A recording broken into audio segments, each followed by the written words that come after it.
Fondo Social para la Vivienda, te financiamos hasta $150,000 con novedosos programas y líneas de crédito. Conoce la FC App, sitio web y pagos electrónicos. Fondo Social para la Vivienda, líder en financiamiento habitacional, presenta. De cerca, credibilidad y experiencia, responsabilidad periodística, economía, política, medio ambiente, cultura, valores y mucho más. Con el periodista Gilson Rodríguez. A partir de este momento, infórmese y participe. Bienvenidos.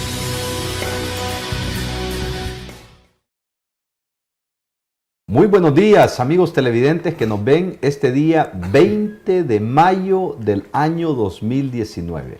Queremos agradecerle por su fiel sintonía y le deseamos muchos éxitos y muchas bendiciones en el transcurso de esta nueva semana y que Dios Todopoderoso pueda bendecir sus vidas y sus familias, ya que en El Salvador estamos viviendo tremendos problemas y grandes males que están afectando hoy por hoy a la ciudadanía, siendo uno de esos el tema de inseguridad, siendo otro problema la situación económica precaria en la que están viviendo muchos salvadoreños, y el tercer problema es el acceso a las oportunidades de empleo que muchos de los salvadoreños, teniendo muchas cualidades, muchos potenciales, se les ha hecho difícil poder encontrar un empleo en El Salvador, y esto los hace evidentemente a que migren a otros países. Estos son algunos de los puntos que estaremos abordando como retos que tendrá la nueva presidencia de la República, que tendrá que solventar en un tiempo no muy lejano,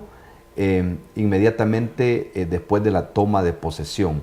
Para poder platicar ese tema y que podamos dilucidar algunos puntos que creo que pueden surgir de aquí, algún par de ideas o propuestas que pueden ser consideradas o tomadas en cuenta por la Presidencia de la República, nos acompaña esta mañana el licenciado Marvin Portillo. Él es asesor en comunicación estratégica y está en estos momentos incidiendo en gran manera con respecto a unos videos que él está trabajando y editando, y evidentemente está tratando de dar, digamos, alguna información extra que no dan los partidos políticos a la ciudadanía, que creo yo que es importante que estemos informados. Pero lamentablemente, y hay que decirlo, estamos en una era de la desinformación, donde cualquier persona ahora se autoproclama periodista, se autoproclama opinólogo, y cualquier persona se cree, muchos en El Salvador, no digo que todos, pero se creen que son portadores absolutos de la verdad. Y yo creo que para poder llegar a una verdad hay que sentarnos a debatir las ideas, pero las ideas se debaten a partir de argumentos sólidos, de pensamientos bien estructurados. Pero cuando simplemente se desvirtúa una persona por medio de la calumnia, por medio de la difamación, por medio de la injuria y por medio de decir improperios en contra de esta persona, evidentemente no estamos construyendo patria. Lo que estamos haciendo es debilitando las pocas columnas que tenemos del fortalecimiento a la democracia. Es allí donde el salvadoreño promedio debe de avanzar y entender que no todo lo que le diga su partido político o su líder es la verdad. Está en la obligación el salvadoreño de buscar la verdad, de cuestionar lo que están diciendo y de aplicarle una antítesis a todas las ideas o todos los pensamientos que dan los políticos, porque ciertamente hay por ahí un dicho que dice: solo hay que creerles un 50% de lo que dicen los políticos, pero no todos los políticos son mentirosos. Yo creo que deben de haber, Marvin, personas que estén tratando de hacer la diferencia. Así que, Marvin, te dejo para que tú puedas darle un saludo a los amigos que nos ven. Bueno, muchas gracias. Es para mí un honor, un gusto estar de nuevo aquí en este programa tan visto, tan difundido, que tiene una agenda bastante dinámica de información y de orientación a la opinión pública. Quiero felicitar a Jaime aquí en presencia y a Gilson, que nos estará viendo allá en China, por el esfuerzo que está haciendo este canal de llevar información importante para que cada quien, al tener esta información, pueda tener sus propios elementos de juicio.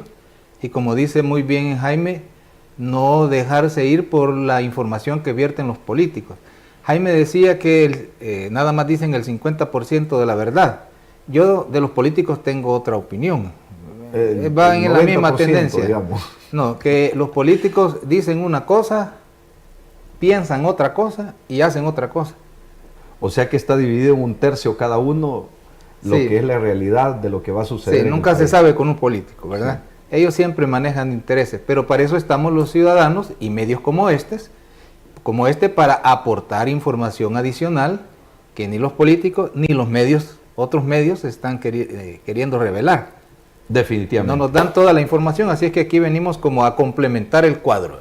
Bien, Marvin, después de este corto saludo, cuéntanos un poco, ¿qué va a ocurrir después de la toma de posesión? ¿Cuáles van a ser las primeras decisiones que deberá tomar el presidente de la República a fin de que El Salvador avance tal como ellos lo han venido anunciando desde la época de la campaña, que iba a ser un gobierno inclusivo, un gobierno de oportunidades, un gobierno diferente y un gobierno que va a ser honesto? Eso es lo que han venido aduciendo desde la campaña, después de la campaña y en la actualidad. Entonces esto implica que el presidente deberá tomar decisiones importantes. A tu juicio, Marvin, ¿cuáles son esas decisiones que deberá tomar en los primeros días de gobierno el señor presidente electo? Bueno, yo creo que para saber cuál es el rumbo que va a llevar el país con el nuevo gobierno, tenemos que estar atentos primero al plan de gobierno, que es el conocido Plan Cuscatlán, del que todo el mundo habla, pero que aparentemente nadie se ha preocupado por analizar. Segundo, hay que estar atento a los mensajes que el gobierno está lanzando y está enviando, y muy atento también a los nombramientos de los ministros que van a dirigir las carteras de Estado económica y social y de seguridad. Entonces, ahí vamos a ver nosotros hacia dónde se dirige el actual gobierno o hacia dónde quiere llevar al país. Y lo que yo he podido interpretar de la información que se ha estado conociendo, de lo que está contenido en el Plan Cuscatlán, de los mensajes que él lanza y de los nombramientos de ministros que ha hecho hasta ahora, a mí me preocupa mucho que la dirección que lleva El Salvador es hacia lo que se conoce como una ingeniería social, es decir, una transformación de los valores tradicionales de El Salvador. Esto es lo que ya es una ola que viene desde las Naciones Unidas y sus organismos, ONGs internacionales, para cambiar la forma de pensar de más que todos los países de Iberoamérica o de Latinoamérica, a los que ellos nos consideran subdesarrollados. ¿A qué me refiero? Y esto no es una cosa que nos estamos inventando, porque hay, como digo, leer el Plan Cuscatlán, analizarlo, desmenuzarlo y después atar cabos con los mensajes que se están lanzando y los nombramientos para saber cuál es la línea que lleva el gobierno. Y la línea que lleva el gobierno, lastimosamente, hasta donde se puede ver con estas informaciones que están disponibles, para todos los que quieran y tengan interés de conocerlas, es que nos lleva hacia una sociedad diferente, pero no una sociedad mejor. ¿Qué tipo de sociedad, Marvin? Bueno, estamos hablando de que, según la agenda presidencial, él está tratando de promover, o de hecho se ha comprometido a promover, la ideología de género, el homosexualismo, que es parte de esa ideología, el crimen del aborto, como parte del antinatalismo o control natal, a quien Juan Pablo II llamó la cultura de la muerte. Está tratando de llevar también la sociedad a desvincular a los hijos de la patria potestad de los padres y pasar la educación de los hijos al Estado. Es decir, el Estado, a través de su aparato propagandístico y del sistema educativo, ya vamos a hablar de la nueva ministra de Educación, a través del aparato propagandístico y del sistema educativo, adoctrinar a nuestros hijos en esa nueva corriente. Sin embargo, Marvin, esta ideología ha sido promovida por el gobierno del FMLN en los últimos 10 años. De hecho, cualquier ciudadano puede consultar en estos momentos, si gusta, la página del Ministerio de Educación. Y váyanse a la educación integral de la sexualidad, se llama el programa. busquen el manual de educación básica del docente. Ahí están enseñándole a los docentes de cómo deben de adoctrinar a los niños. Por ejemplo, la página 92, Marvin, dice que no es malo ni bueno que una muchacha llegue o no virgen al matrimonio. Eso es un tabú, dice. Y no es cierto que solo se pueden tener relaciones solamente por medio de la parte de la mujer, sino... Sí, o sea, unas relaciones homosexuales. ¿Verdad? Si no, lo digo así porque a lo mejor hayan jóvenes o quizás menores de edad conectados en estos momentos. Entonces, la agenda de este gobierno ha sido básicamente, digamos, promover este tipo de situaciones que creo yo que más allá de abonar al tema educativo, lo que hace es confundir a las nuevas generaciones. Yo creo que si alguien tiene una inclinación diferente a la heterosexual, ya que hoy en la actualidad hay más de 31 tipos de género, ¿verdad? Sí, aunque no es que haya, sino que se han inventado. Se han inventado, digamos, 31 tipos de género que representan una gran cantidad de cosas, ¿verdad? Por ejemplo, allá en Canadá, un señor de 56 años dijo, yo me siento una niña de 6 años, dijo. Y como el gobierno ha hecho la ley, ¿no? Entonces le dijo, no hay problema, le cambiamos su documento y vaya al kindergarten. Entonces, imagínate tú, un hombre de 56 años interactuando con niños de 6 años. O sea, ahí creo yo que se están rompiendo los linderos del desarrollo psíquico y emocional que debe de tener un niño.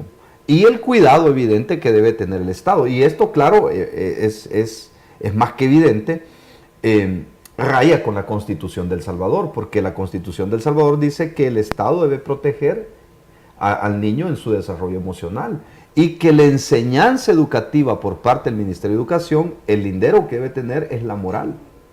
Pero es la más, moral.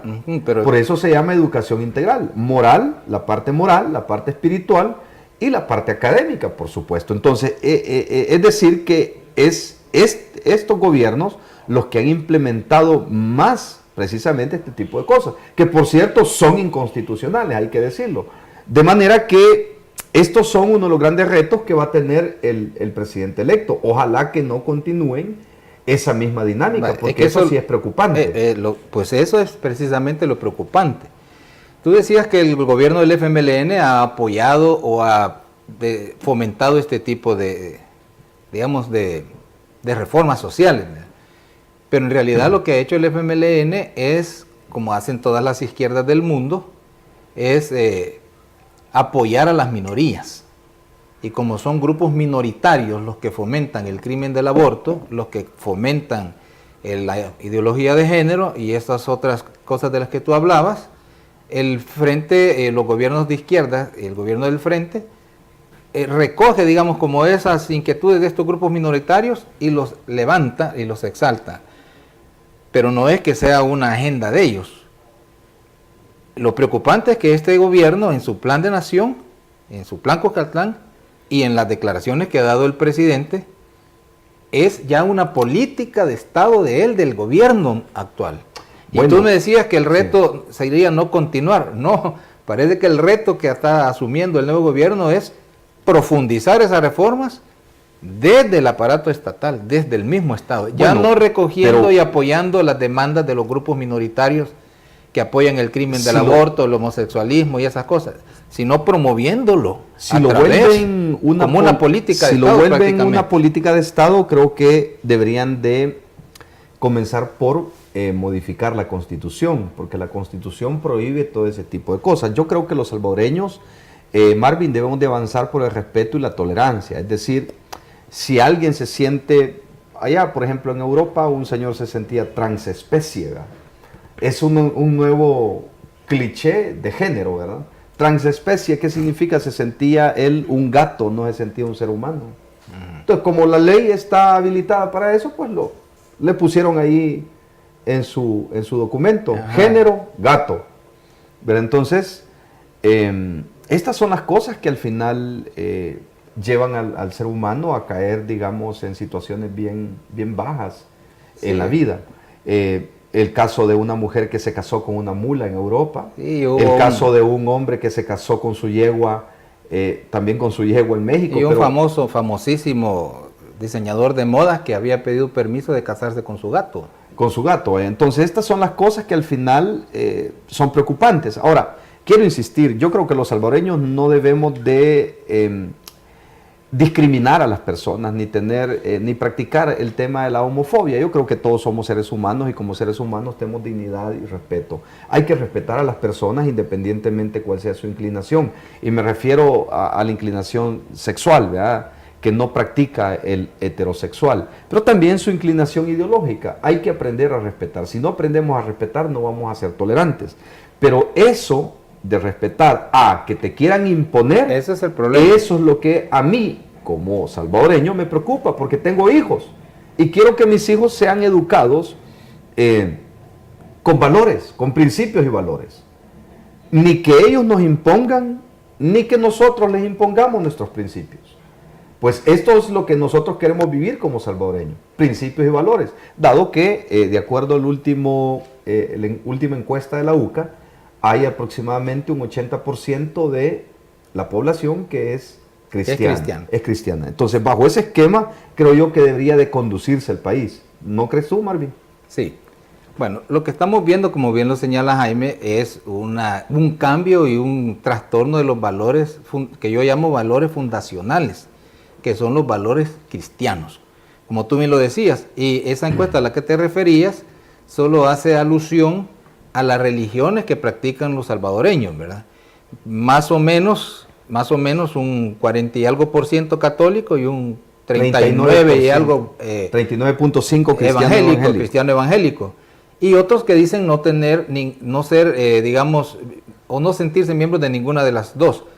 Pero no dice la encuesta que no sean creyentes, es diferente. Sí. Entonces yo creo que más del 97% de los salvadoreños creemos en un Dios creador y creemos que los valores cristianos, que son los que han servido para el desarrollo de la civilización hasta donde la conocemos, el 97% de los salvadoreños compartimos esos valores. Entonces, si es cierto que uno no puede discriminar a las personas por sus preferencias sexuales, ni discriminar a las personas por sus gustos o preferencias en otras áreas. No estamos hablando de eso, y menos generar odio hacia esas personas. Primero, porque son personas humanas. Segundo, porque son ciudadanos con derechos y deberes, como todos nosotros. Pero como bien decía Jaime, la preocupación es cuando el gobierno quiere que todos pensemos así. Y cuando el gobierno quiere educar a nuestros hijos a pensar así. Y ahí ya no estamos hablando de tolerancia o intolerancia. Ahí estamos hablando de propósitos maquiavélicos. De propósitos para desmoronar toda esa fundación de valores cristianos que tenemos. Y al desmoronar esa fundación, esos valores fundacionales, se desmorona todo el sistema social que está construido sobre esos valores. ¿Verdad? Así, y a eso le llaman modernización. Cuidado cuando escuchemos la palabra modernizar la educación, modernizar el Estado, modernizar. ¿Hacia dónde va esa modernización?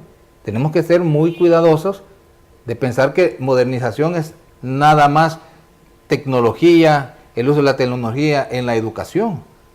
No, para ellos la modernización es quitar eso que ellos creen que son tabúes, ¿verdad? Que son cosas del pasado, como esos valores cristianos que todos compartimos y en los que queremos que nuestros hijos sean educados.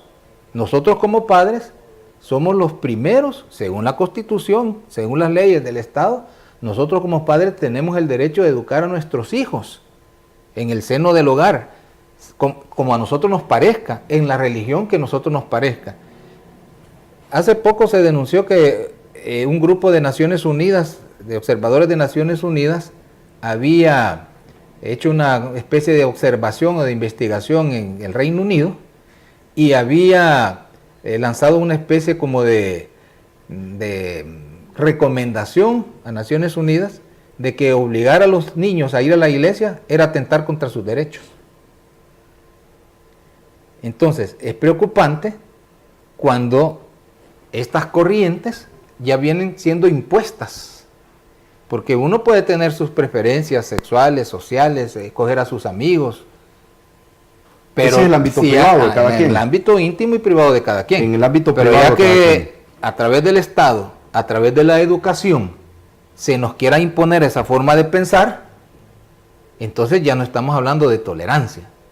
Ahí estamos hablando de que estamos siendo víctimas de un proceso de ingeniería social que nos quiere llevar a esa modernidad malentendida desde mi punto de vista, de la que tú estás señalando. Se inventan, y ahorita se han inventado más de 90 géneros, y todo esto viene de Naciones Unidas y de sus organismos. Por mucho que una persona se crea caballo, no es caballo. Por mucho que una persona se crea lo que tú decías, un gato, no es gato. El problema con el enfoque de género es un problema de origen, tiene una falla de origen. Primero por sus precursores. La mayoría de los precursores, los que inventaron la ideología de género, fueron personas con problemas de pedofilia, personas que terminaron en el psiquiátrico, otro terminó preso por haber ahorcado a su esposa. O sea, esos son los que inventaron esa teoría de género. Ahora, claro, se mete la palabra género para referirse al ser biológico hombre y mujer, pero los hombres y las mujeres no tenemos género, tenemos sexo. Género tienen las palabras. Es más que las palabras, los adjetivos, y se los digo con propiedad porque soy especializado en lenguaje y literatura. Entonces, las personas no tenemos género, tenemos sexo masculino y femenino. Muy bien. Y nada más. Los géneros tienen los adjetivos que pueden ser masculino, femenino, epiceno, ambiguo y neutro. Muy bien, Marvin, gracias por tus comentarios. Vamos a un corte comercial. Antes queremos agradecerle a los patrocinadores que hacen posible que este programa pueda salir al aire.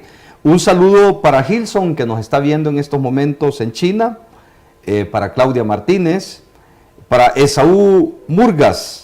Un saludo para Omar Meléndez, que está viendo el programa. También para George Luis Sánchez, un saludo. Para Esaú García también, un saludo. Para Alba Romero, que nos está viendo. Enrique III Pineda, Frías, y también Sandra Marlene Mendoza. Un saludo a cada uno de los que están viendo este programa. Quisiéramos saludarlos a todos, pero por efecto del tiempo se nos hace difícil. Tal vez pongan del lugar de donde son, si están viéndonos desde El Salvador o fuera del Salvador, para mandarles un saludo calurosamente. Gracias. Les suplicamos que no se muevan de donde están. Vamos a continuar platicando cuáles son los principales retos que tendrá la administración del presidente Nayib Bukele a partir del 1 de junio y cuáles son las decisiones álgidas que deberá de tomar, porque ciertamente el país está en muy mal estado. Así que por favor, no se muevan de donde están. De cerca, con el periodista Gilson Rodríguez.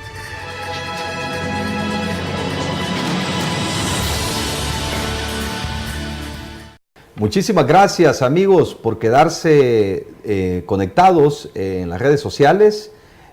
Un saludo acá desde el set y esperamos que continúen dando sus aportes y sus opiniones.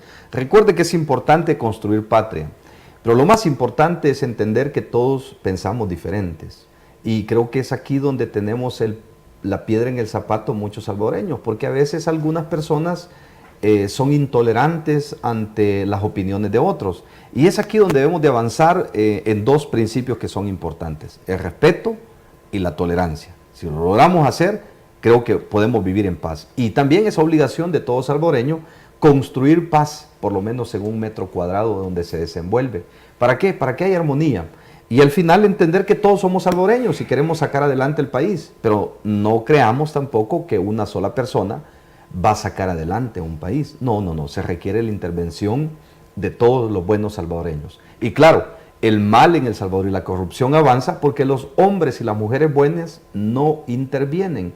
Así que es importante que continuemos construyendo patria. Las opiniones de cada salvadoreño son importantes, siempre y cuando la den en el marco de construir un mejor El Salvador, pero no con el afán ni con el ánimo de destruir la imagen de las demás personas. Creo que todos merecen respeto y también todos en algún momento merecen que se les dé el beneficio de la duda con respecto a sus hechos o actos. Así que bajo este esquema le pregunto yo a Marvin esta mañana, Marvin, una vez más, ¿cuáles son los principales retos que deberá tener el presidente electo a partir del 1 de junio? ¿Y cuáles son las primeras decisiones que deberá tomar? Dado que hace 15 días hubieron 24 muertos.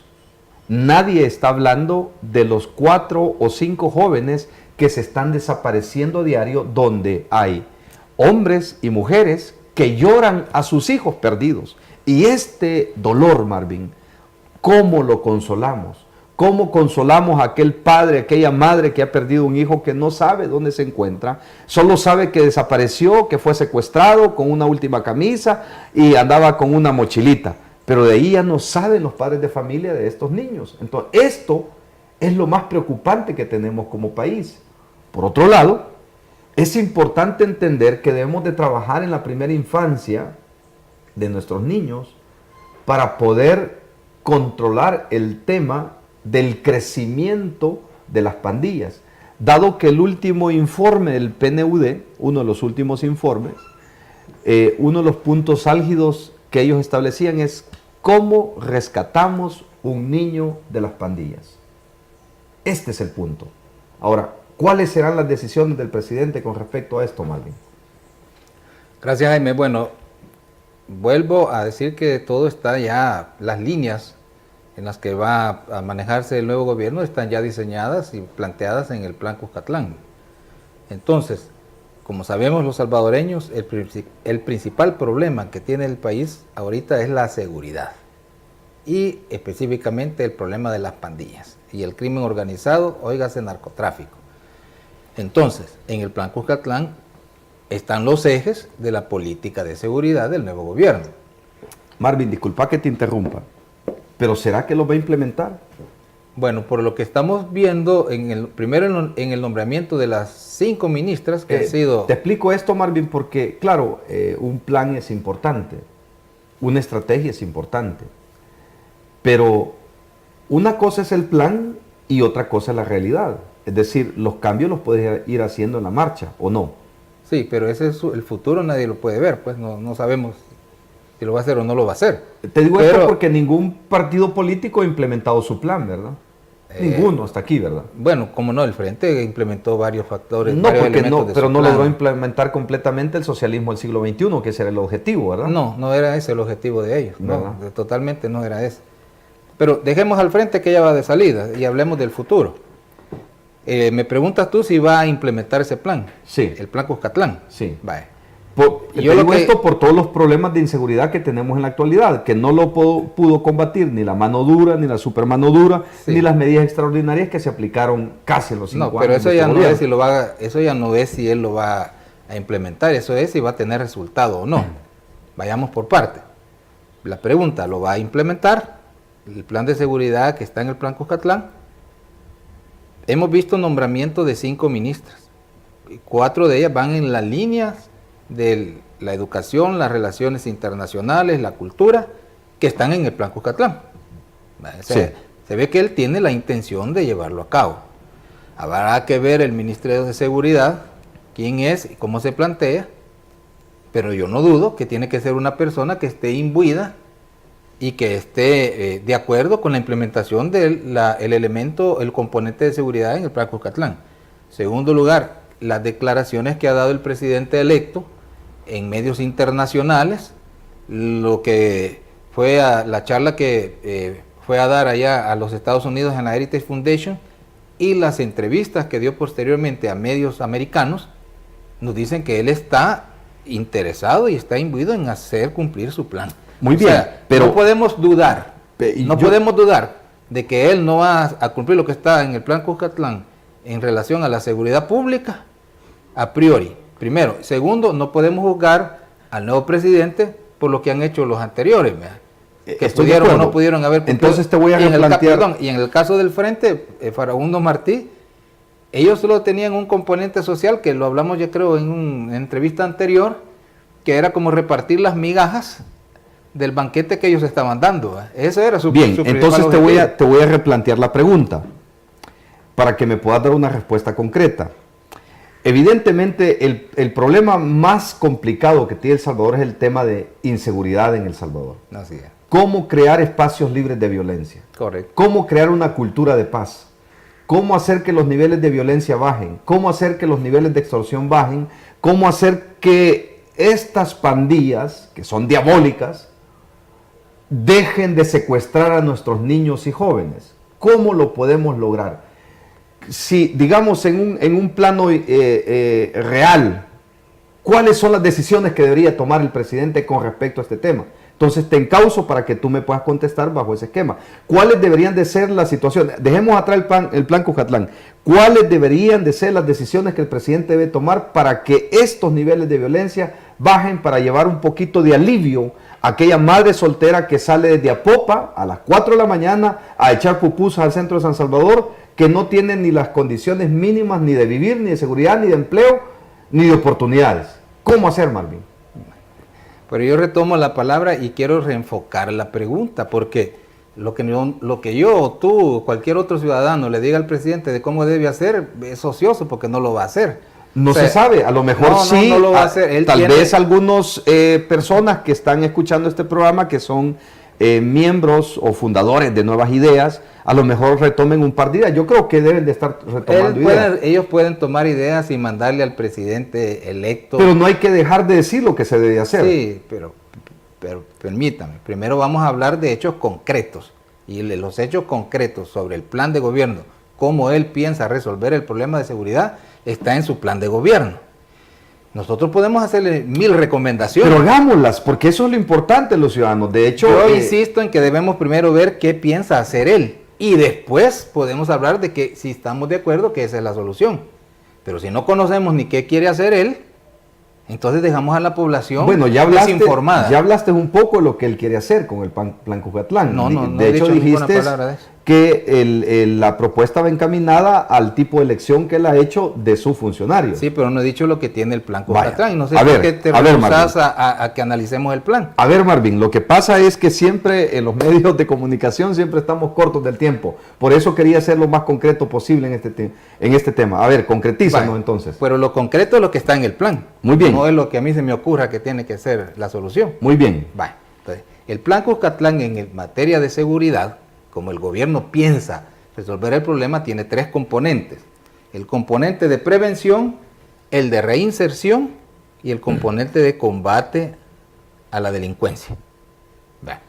Entonces tenemos que ver componente y lo voy a decir muy rápidamente. En el componente de prevención, para evitar que las pandillas secuestren a nuestros niños y los hagan delincuentes, él está hablando de trabajar con lo que se llama la contracultura de los jóvenes. De hecho, hay que observar que en el plan Cucatlán no habla de pandillas, no habla de maras, no habla de criminales, ni menos de terroristas. En el plan Cucatlán, él, al referirse a estos grupos, se refiere como jóvenes.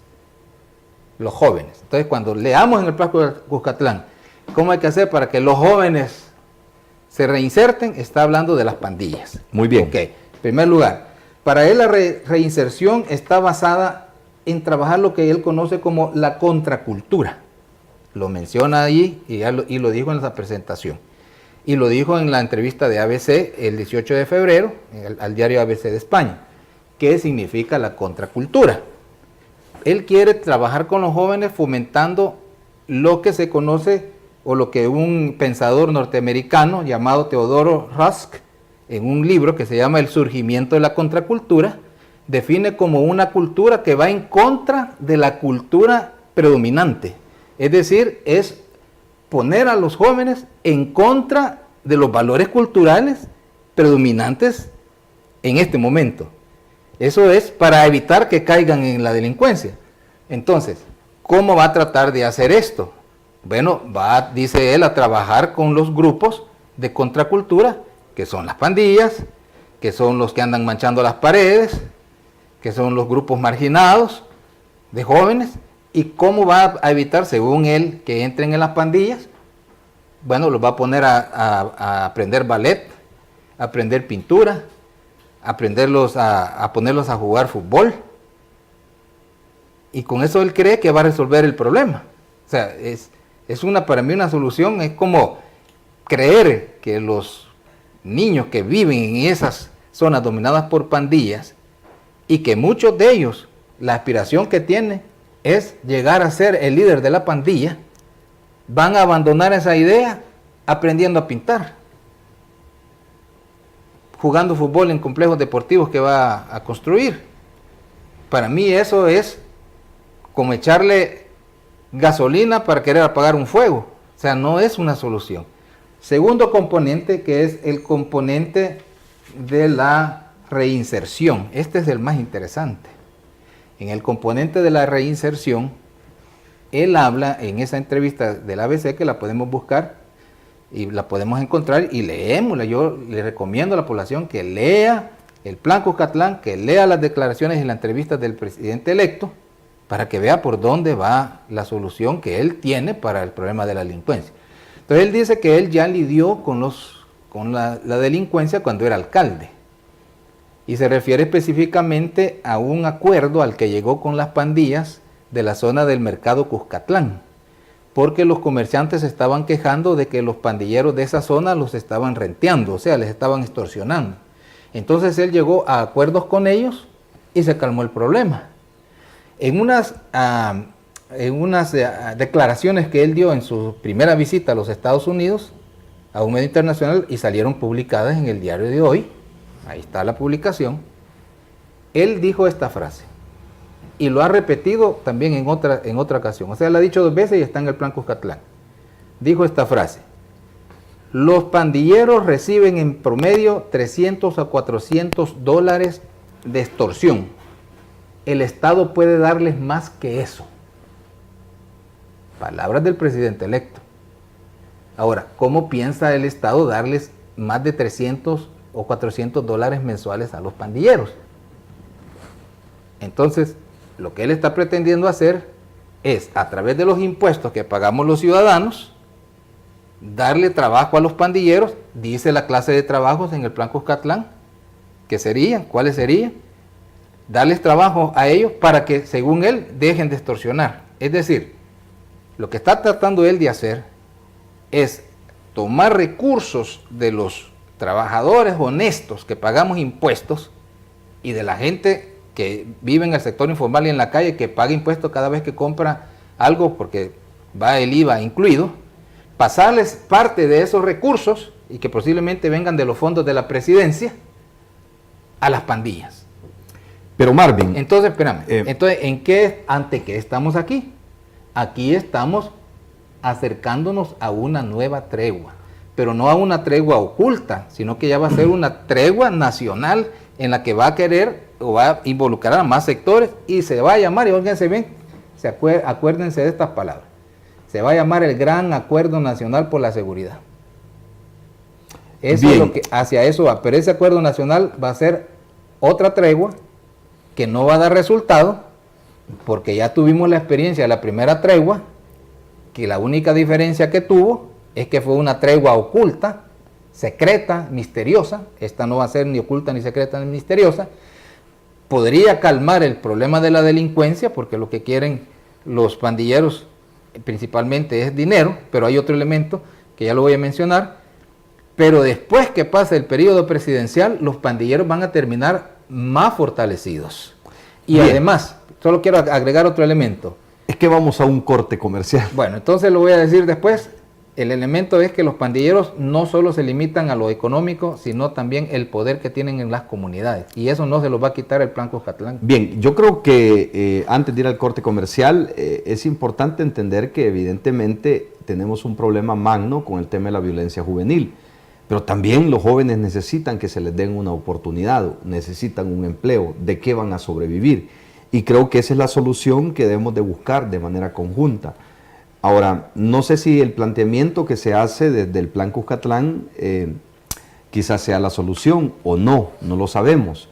Y hasta no probar no lo podemos saber, dado que también en alguna medida sabemos que la empresa privada está trabajando mucho con estos jóvenes, algunos les están dando oportunidades y otros no.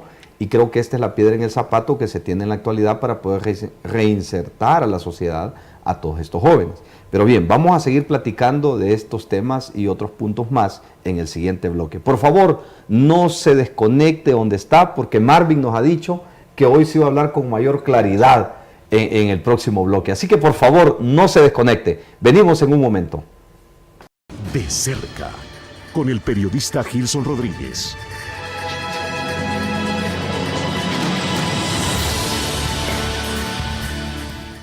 Gracias por quedarse conectado en las redes sociales. La verdad es que su presencia en los medios son importantes, sus comentarios también.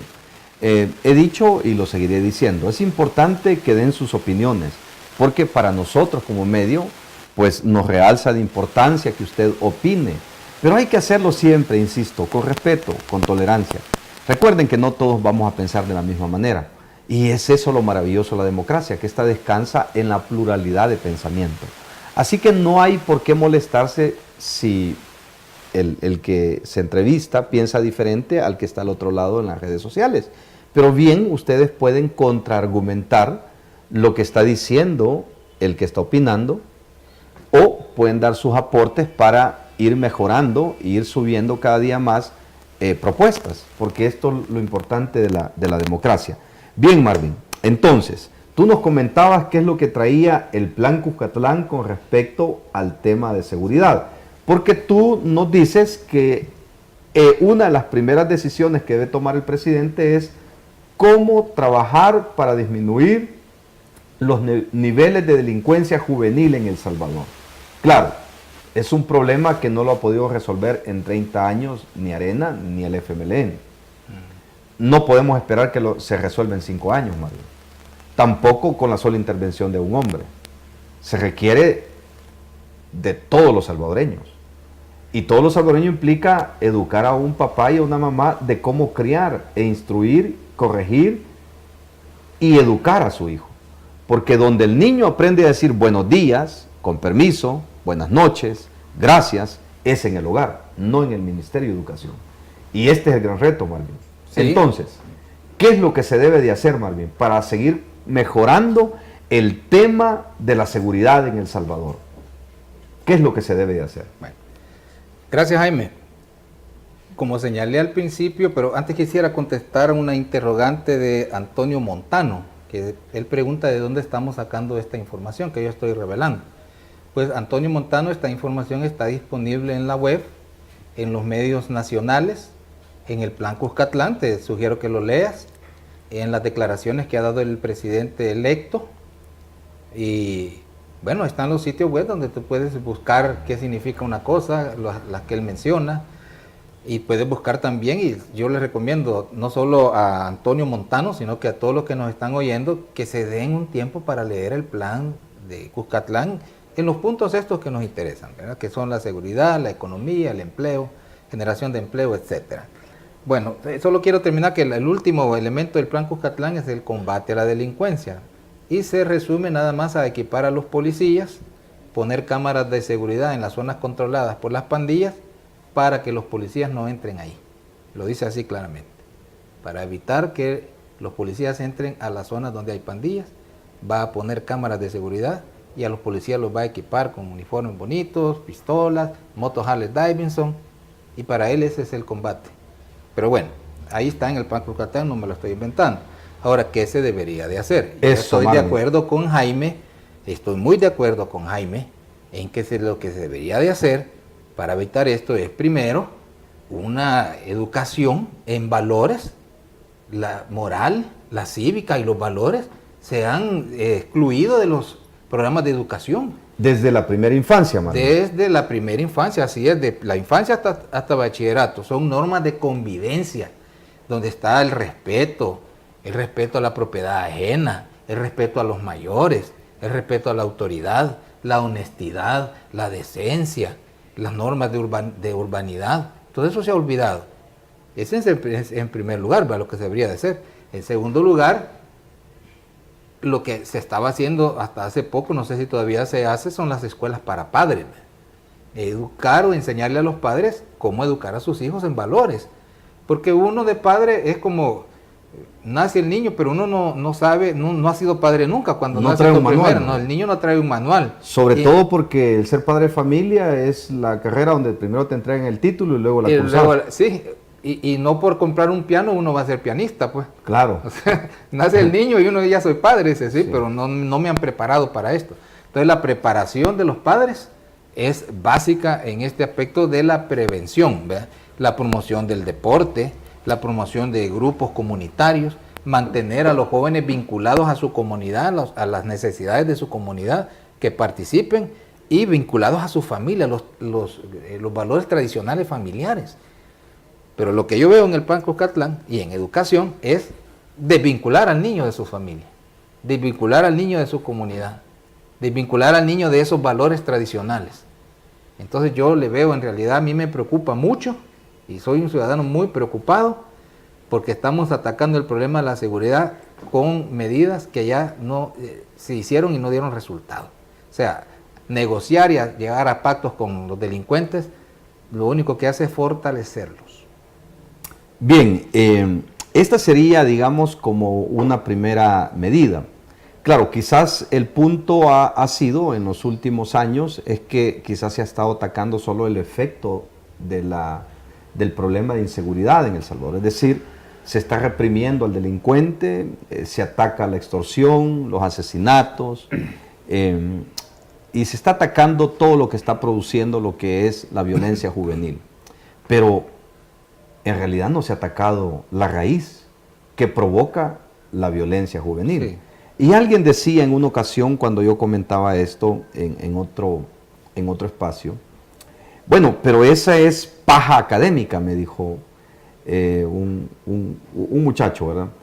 Bueno, pero es que no se está atacando la raíz, y la raíz sigue siendo la pobreza, la desigualdad, Sí. la falta de oportunidades, la falta de empleo, el acceso a una educación de calidad en El Salvador, la violencia estructural que viven los salvadoreños, cuando se les niegue el acceso a una buena educación, cuando se les niegue el acceso a una buena salud, a un acceso a vivienda mínima, el agua misma, que hay personas en El Salvador que no tienen agua potable, porque para el Estado era más importante dar agua potable a un campo de golf que a toda una gran cantidad de viviendas que hay por ahí.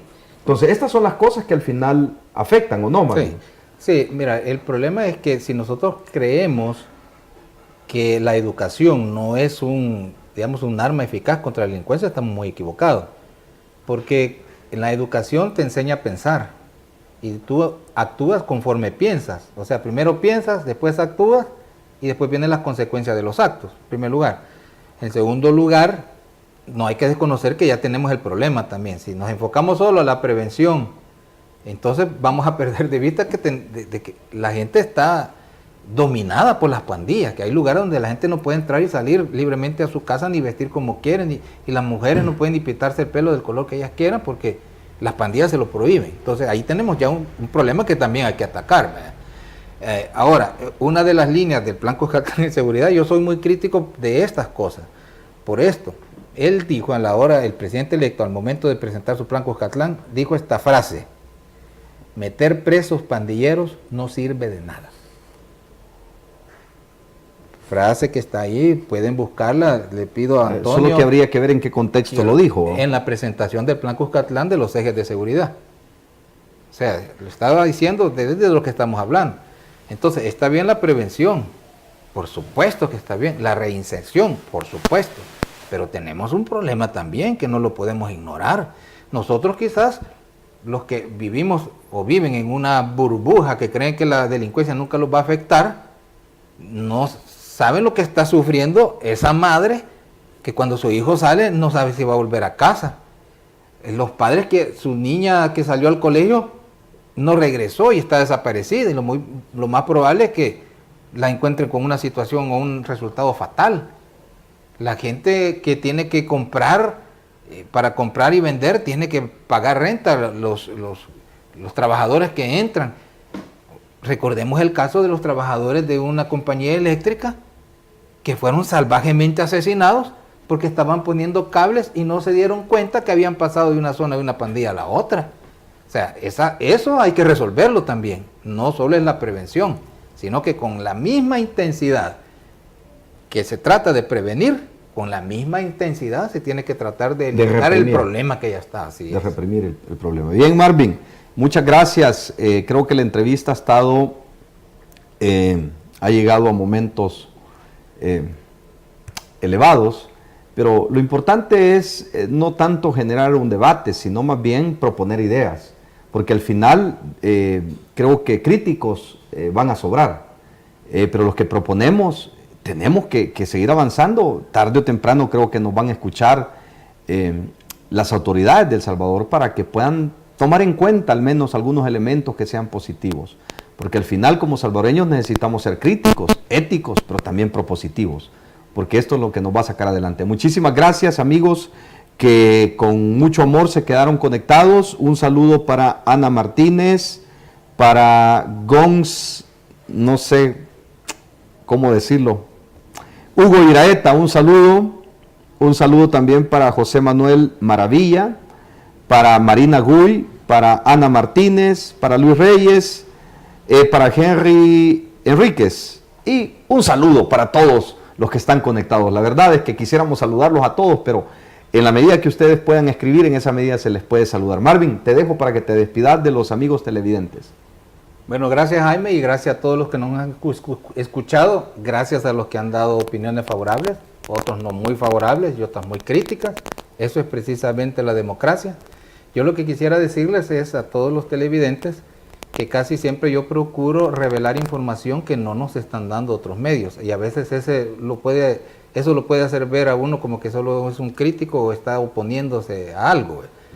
No, lo que yo estoy tratando de hacer es vertir información que la propaganda oficial y los medios tradicionales no nos están dando, no sé por qué razón, pero que está ahí disponible para los que quieran investigarla. Lo que trato yo es de contribuir a que tengamos un esquema más completo del nuevo gobierno, porque es el que al final va a impactar, sus políticas públicas va a impactar en nuestras vidas y en la de nuestros hijos.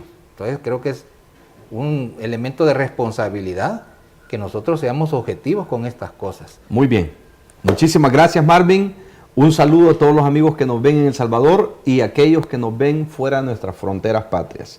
Que nuestro Señor Jesucristo bendiga su vida y su semana. El día de mañana estaremos con el analista y experto en seguridad, Ricardo Sosa, hablando un poco de cómo se debe de abordar el tema de seguridad y cuáles son esas propuestas. Muchísimas gracias y un saludo a todos. Esto fue De Cerca, con el periodista Gilson Rodríguez. Hasta la próxima.